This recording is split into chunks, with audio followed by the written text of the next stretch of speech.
It's time now for our Jackaroo Barbecue Sauce Player of the Week. We're going to turn a page in our Hooters Tour scrapbook. This week, it's Scott Beville. Scott Beville of Greenville, South Carolina, didn't start out to be a professional golfer. Like Bo Jackson, Deion Sanders, and a few others, his sports life started on a football field.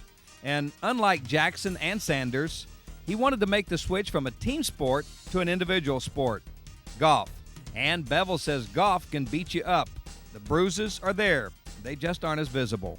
They're more on the inside, and I think a lot of times you find where you beat yourself up a little too much out on the golf course.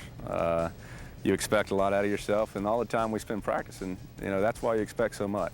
I'm somebody who, from, I guess, a young age, have always put a lot of pressure on myself to do real well. Beville grew up not far from Clemson University, and while Clemson has a fine golf program, it's better known for football and a place called Death Valley. For Scott, life on the Hooters Tour has been hard and frustrating. But then again, when he busted up his knee his freshman year in college, that was frustrating. All I had ever done was dream about playing football in the NFL. Grew up dreaming that. Got an opportunity to go to Clemson, where I really felt I had an opportunity to play and contribute pretty well. Actually it was the last spring practice before the spring game, my red shirt year. I had a knee injury, and I guess over the next 10 or 11 months I went through a series of about 4 operations.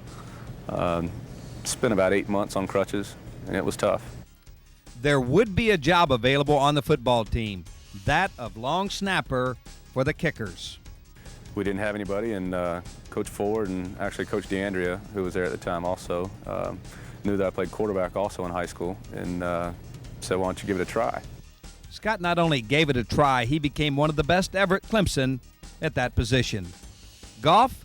Well, golf is another story. That's completely different. I tell you, to be honest with you, it's one of those things where you get over a 3 or 4 foot putt, and you're thinking, if I make this putt, I make the cut, and I find that more difficult than being in front of 85,000 fans trying to hike a ball back.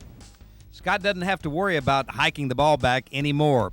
He does have to continue to worry about getting that ball in the hole. And while he travels with wife Julie, working on his golf career, he will never forget his days at Clemson.